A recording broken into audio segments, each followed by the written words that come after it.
She said, "You're being paranoid. I don't owe you constant updates just because I'm out with my ex." "No," I said, "you don't owe me anything anymore." She realized what I meant when she came home and her key no longer fit.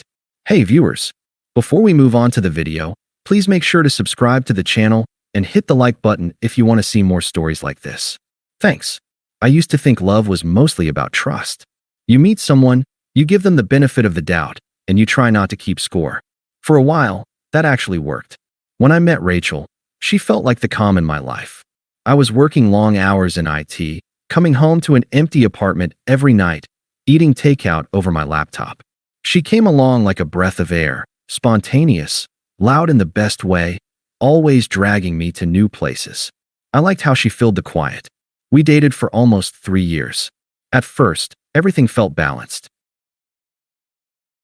I handled the practical things, bills, errands, scheduling, and she handled the life part.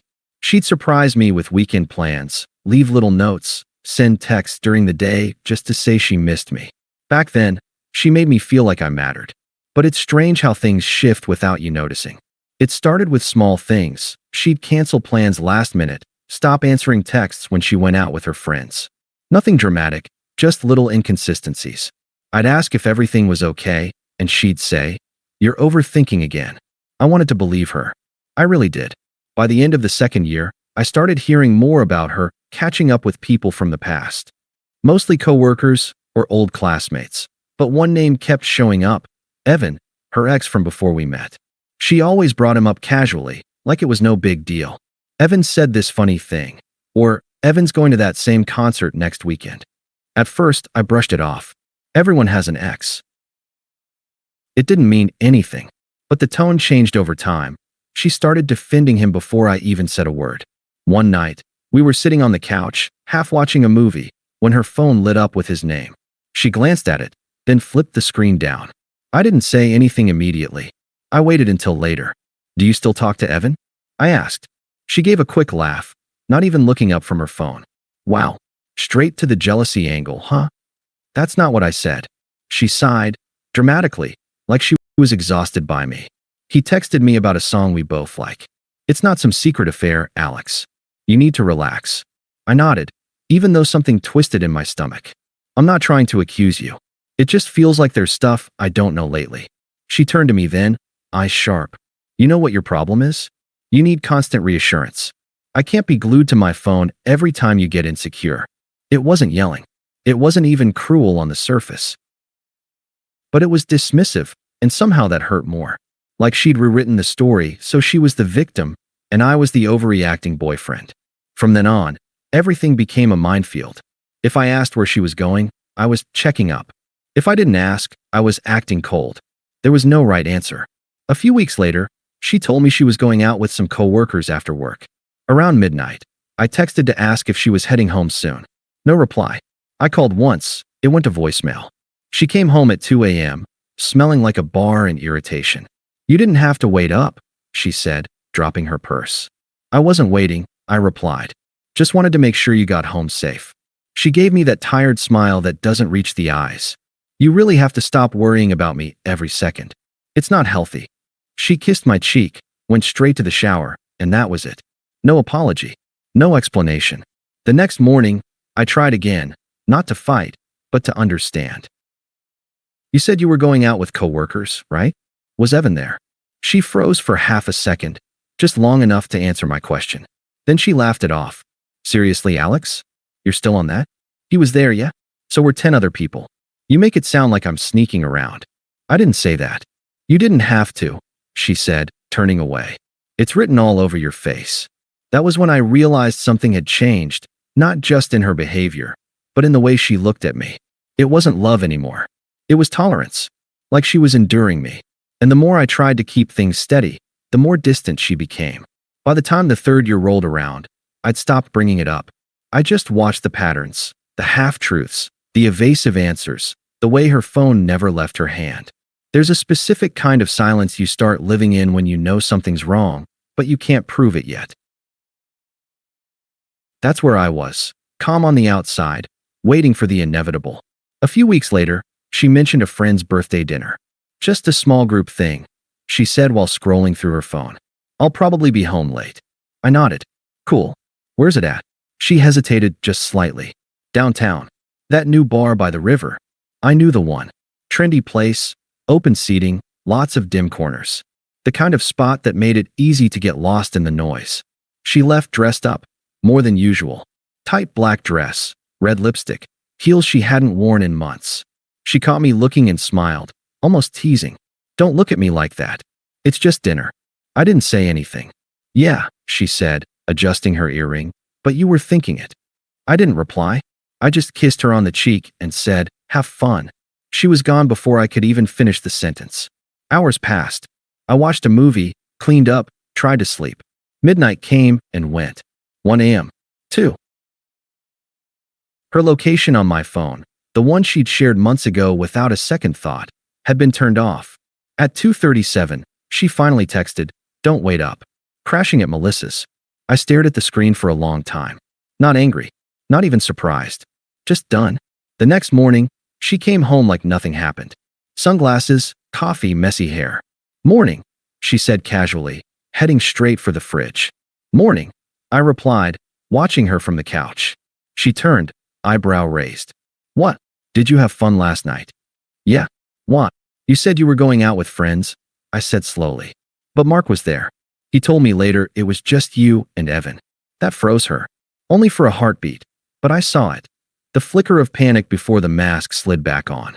Oh my God, she said, rolling her eyes. You're unbelievable. I'm just asking why you lied. I didn't lie, she snapped. I said I was going out. You just assumed it was a group. I don't have to report every detail of my night like I'm clocking in at work. Rachel, you said. She cut me off, her voice rising. You're being paranoid. You think I'm cheating just because I had dinner with someone I used to date? Grow up. I don't owe you constant updates just because I'm out with my ex. For a moment, the room went completely silent. I looked at her, really looked, the defensiveness, the smirk, the disbelief that she could be questioned. And something in me just stopped. I stood up calm. No, I said. You don't owe me anything anymore. Her expression flickered, confusion first, then realization. What are you talking about? I'm talking about being done with this. Wait, seriously? You're ending things over dinner. She laughed, this sharp, mocking laugh that used to sting but now just sounded empty. You're being ridiculous. Maybe, I said. But I'd rather be ridiculous alone than disrespected together. I took my jacket, my wallet, and my phone. She stood frozen in the kitchen as I opened the door. Alex, don't walk out. We're just talking. I looked back once. No, you're talking. I'm finally listening. Then I left. I didn't go far that night, just to my brother's place. Slept on the couch, phone face down. I woke up to a dozen messages. None of them apologies, just demands. We need to talk. You're being dramatic. If you think I did something wrong, that's your insecurity, not mine. By the time I drove back the next morning, I'd already made my decision. I changed the locks, took her things that weren't personal, clothes, makeup, a few books, and left them neatly in a box by the door. Then I turned my phone off. When she got home that evening, I was gone. Later, I'd find out from a friend that she stood outside for nearly an hour, trying her key over and over before realizing it wasn't going to work. He said she looked more confused than angry. Like she couldn't process that someone she'd underestimated might actually walk away first. That was the last time I saw her face, at least for a while. The first night after I changed the locks was the quietest I'd had in months. No buzzing phone. No tension in my chest waiting for her to come home. No half-sincere apologies or tired arguments. Just quiet. I thought it would feel lonely. It didn't. It felt like oxygen. For the first few days, she must have thought it was temporary. I didn't block her number. I just didn't answer. The text started soft. Can we please talk about this? You really overreacted, Alex. I didn't do anything wrong. Then, when I didn't reply, are you seriously ghosting me? After everything we've been through? You can't just lock someone out and disappear. But I could. And I did. It wasn't about punishing her, not really. It was about ending the conversation she'd been controlling for too long. Every argument, every deflection, every time she made me doubt what I saw. The silence wasn't revenge. It was peace. By day 4, she showed up at my work. She must have waited outside because I saw her through the glass door, Messy bun, dark circles under her eyes, holding her phone like a lifeline. When she spotted me, she gave a small wave, half smile, like we'd just bumped into each other. "Alex," she said as I stepped outside, "can we please talk?" "There's nothing to talk about." She frowned. "You're not even going to hear me out." "I already did. You made it clear I was paranoid, controlling, insecure, all because I asked for honesty." Her face hardened. "You're twisting everything. You're acting like I cheated." "I don't care what label you use," I said quietly. "Disrespect is enough." She crossed her arms, defensive. "You're being dramatic." "Then stop performing," I said, and went back inside. She called after me, but I didn't turn around. That was the first time she saw I wasn't bluffing. After that, the messages shifted tone, desperation creeping in. "I miss you. Please, Alex, can we talk? I can't sleep. I just want to explain." Then, when I didn't respond, "You're really heartless, you know that? You think ignoring me makes you better? It just proves I was right about you." Every few hours, my phone would light up with another attempt. Different numbers, even her friends' phones. One of them, Lena, who'd always defended her, sent me a long message. "She's a mess, Alex. Just talk to her once. She's been crying nonstop." I read it, then deleted it. If she was crying now, it wasn't because she lost me. It was because she lost control. A week later, I moved the rest of my things into a small apartment across town. No shared photos, no reminders. I started going to the gym after work, picking up old hobbies, sleeping better. The tension I used to live with, the constant second-guessing, was gone. And somewhere in that silence, I realized how much noise she'd brought into my life. How much of myself I'd spent trying to earn basic respect. Every time she reached out, and she did, over and over, it only made it clearer that leaving was the right decision. The final text she sent that month said, "I can't believe you'd throw everything away over one mistake." I stared at it for a while, then typed back one line before deleting it. "So can I." I didn't send it. I didn't need to. Because for the first time in 3 years, I didn't want her to understand. A month later, she finally stopped texting. Not because she'd moved on, but because I think she realized I had. I didn't check her socials, but people talk. We had mutual friends. Word got around. Apparently, her ex, the one she'd sworn was just a friend, hadn't exactly been waiting for her. They went out once or twice, then he ghosted her. One of her coworkers mentioned she'd been crying in the break room. Another said she'd moved back in with her mom for a bit to reset. I didn't take any joy in hearing it. It just confirmed what I already knew. She'd built her life on pretending she was always one step ahead, and now she was standing alone. Sometimes I catch myself remembering little things. The way she used to mock me for being predictable, for coming home at the same time every night, for not knowing how to live. She'd roll her eyes when I made coffee early on weekends, or when I wanted to stay in instead of going out with her loud, flirtatious circle of friends. "God, Alex," she once said, "you act like you're 40. We're supposed to be having fun." At the time, I thought she just meant I was too reserved. Now I realize she meant I wasn't reckless enough for her, not chaotic enough to keep her entertained. Meanwhile, my life started to look normal again. Peaceful, predictable in the best way. I'd wake up, make coffee, and feel good about the quiet. I'd go to work, come home to a place that was mine alone, and not worry about who she was texting when she needed space. But the universe has a way of circling things back. It was late on a Thursday when she finally tried again, not through text, but in person. I came home to find her sitting on the steps outside my new building, wrapped in a jacket that looked too thin for the cold. Her eyes were red, makeup smudged, hair pulled into a messy ponytail. "Alex," she said softly when I got close. I didn't answer right away. I just looked at her, really looked, and realized I didn't recognize the person sitting there. "I just wanted to talk," she said, voice trembling. "Please. I told you before, there's nothing left to say." She bit her lip. "You can't still be mad. I didn't cheat, okay? I swear I didn't." I sighed. "You keep saying that like it's the only line that matters." Her eyes flicked up. "Then what do you want from me?" "Nothing," I said. "That's the point." For a second, she looked like she was going to yell, to argue like before. But instead, she just broke, her voice cracking as she whispered, "You can't just stop loving someone." I didn't answer that either. I just unlocked the door and walked inside. Through the glass, I could see her still sitting there for a long while, shivering, staring at the ground, like she was waiting for something that wasn't coming.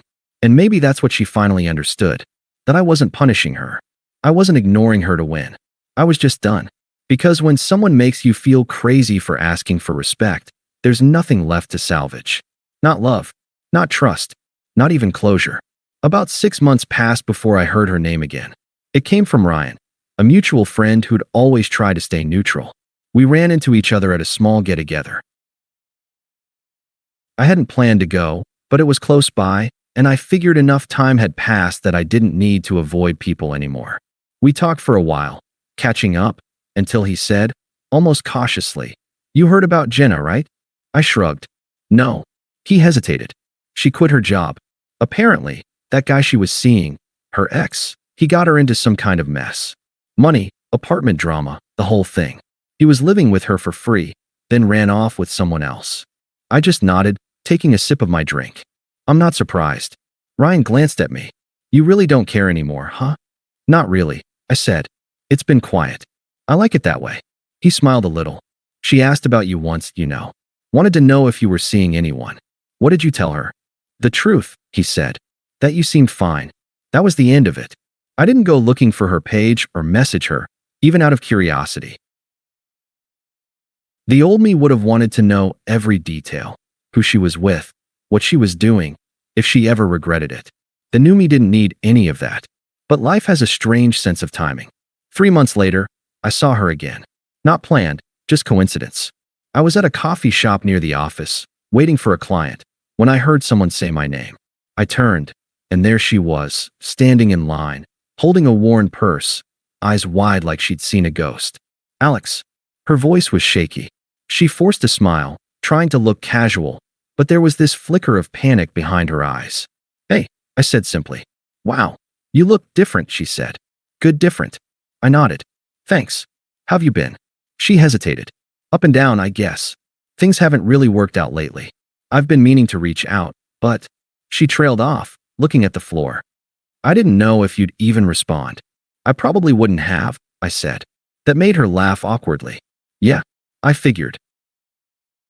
She looked around, then back at me. Do you have a few minutes? I was actually going to ask if maybe we could talk sometime. You know, just clear the air. I checked my watch. I don't think that's necessary. Her smile faltered. I wasn't trying to. I know, I interrupted gently. But whatever you're looking for, it's not with me anymore. She blinked, like she wasn't sure what to say. Then she whispered, You really mean that, don't you? I do. Something broke in her posture. That old, confident air was gone. She just stood there, nodding slowly, trying to keep her composure. Okay, she said quietly. I get it. I gave her a small, polite nod and turned to leave. Before I walked out, she said softly, almost to herself, You really moved on. I didn't turn around. Yeah, I said. You taught me how to. And that was it. No grand speech, no dramatic goodbye. Just a quiet end to a story that had already finished a long time ago. I walked out into the afternoon sun feeling light. Not vindicated, not triumphant, just free. The kind of peace that doesn't come from payback. It comes from finally knowing you don't owe someone your pain anymore. Thanks for watching.